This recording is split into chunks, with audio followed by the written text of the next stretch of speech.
os ninivitas eram os habitantes da cidade de Nínive, uma cidade assíria que ficava nas proximidades do rio Tigre.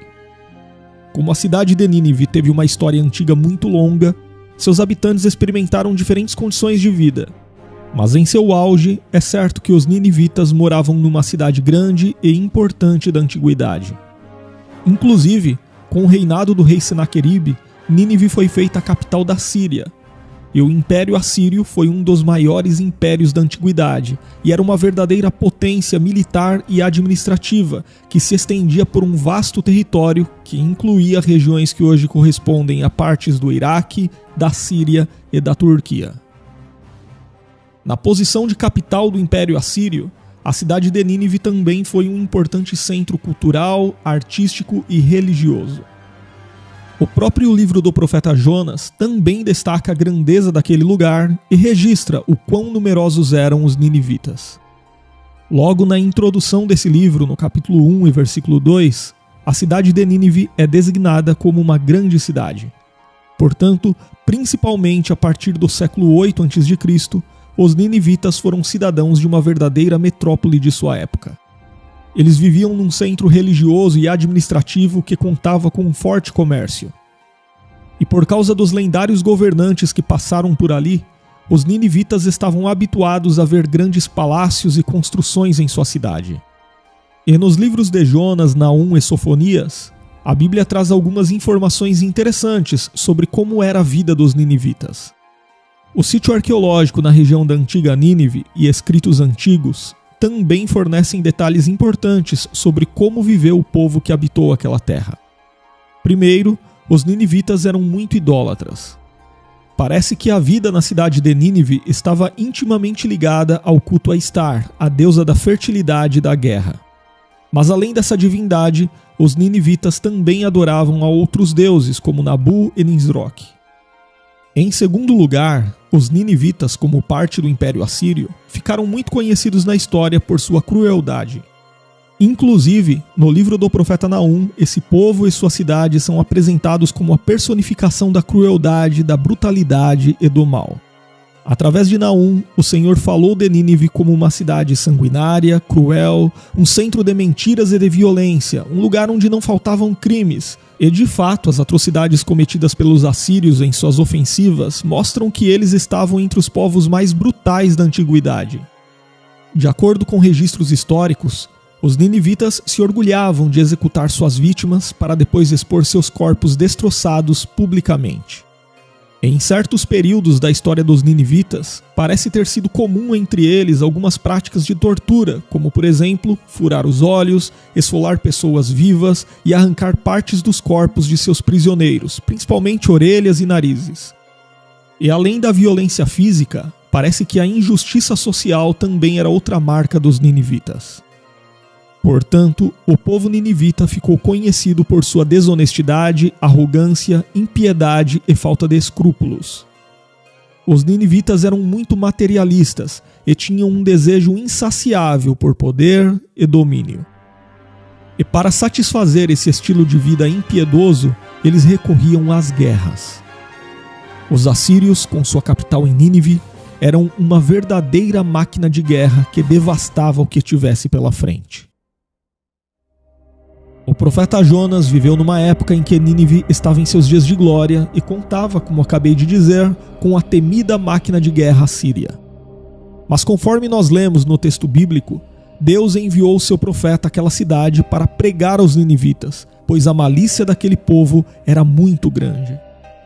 O profeta Jonas, como sabemos, foi relutante em cumprir sua missão. A verdade é que ele sabia que a mensagem do juízo divino sobre os ninivitas também dava a oportunidade para aquele povo iníquo se arrepender. E para alguém que era parte de um povo que vivia sob constante ameaça dos assírios, Jonas queria mais era que os ninivitas fossem destruídos. Na verdade, é possível que o profeta Jonas tenha imaginado que a sobrevivência dos ninivitas poderia resultar na destruição de seu próprio povo. Mas Jonas não conseguiu escapar da ordem do Senhor, e não lhe restou alternativa a não ser ir a Nínive. E quando finalmente Jonas chegou à cidade de Nínive, ele proclamou a mensagem que Deus lhe ordenou. Então, a Bíblia diz que os ninivitas creram em Deus e responderam com arrependimento, se convertendo do seu mau caminho e da violência de suas mãos. E o Senhor não destruiu aquele povo. Nesse ponto, a experiência dos ninivitas foi uma prova de que a graça de Deus pode alcançar a pior das pessoas. Acontece que o Senhor é soberano e estende a sua misericórdia a quem Ele quer.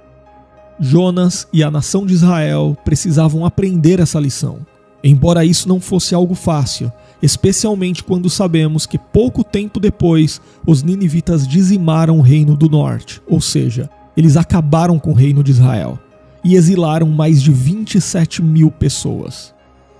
Sim, o que provavelmente Jonas imaginou realmente aconteceu, mas Deus tem os seus desígnios e ao homem resta apenas descansar em sua providência. Também é verdade que algumas pessoas questionam a historicidade desse registro bíblico e abordam esse relato sobre os ninivitas no livro de Jonas como uma parábola ou então como um tipo de comentário alegórico de passagens da Torá. Contudo, o próprio Senhor Jesus Cristo testificou sobre o arrependimento dos ninivitas contemporâneos de Jonas, o que significa que o relato envolvendo Jonas e a cidade de Nínive de fato é um registro histórico e profético.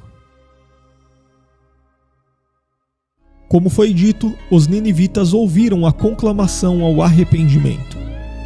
Mas a geração que se arrependeu de sua maldade nos dias de Jonas passou, e tão logo os ninivitas estavam novamente no caminho do erro e da impiedade. Então, pouco depois, os profetas Naum e Sofonias proclamaram a vingança irreversível do Senhor contra os ninivitas. O livro do profeta Naum fornece um quadro detalhado da severidade do juízo de Deus que haveria de abater aquele povo. E num trecho de sua profecia nós lemos o seguinte: "Ah, o estalo dos chicotes, o barulho das rodas, o galope dos cavalos e o sacudir dos carros de guerra. Cavaleiros atacando, espadas reluzentes e lanças cintilantes. Muitos mortos, montanhas de cadáveres, corpos sem conta, gente tropeçando por cima deles." E assim, a majestosa e grandiosa cidade de Nínive caiu em 612 a.C., diante dos medos e caldeus que se juntaram e atacaram a cidade. Sua população foi massacrada de tal forma que no sítio arqueológico de Nínive foram encontrados esqueletos amontoados de corpos que nem foram enterrados. E com o tempo, as ruínas da cidade de Nínive foram abandonadas, de modo que, em menos de 2 séculos de sua destruição, o local onde viviam os ninivitas estava tão desolado que era difícil reconhecer que ali havia existido uma grande cidade um dia. Na verdade, aconteceu exatamente o que o profeta Sofonias anunciou que Deus faria com os ninivitas e sua cidade. Ele estenderá a mão contra o norte e destruirá a Síria, deixando Nínive totalmente em ruínas, tão seca como o deserto. No meio dela se deitarão rebanhos e todo tipo de animais selvagens.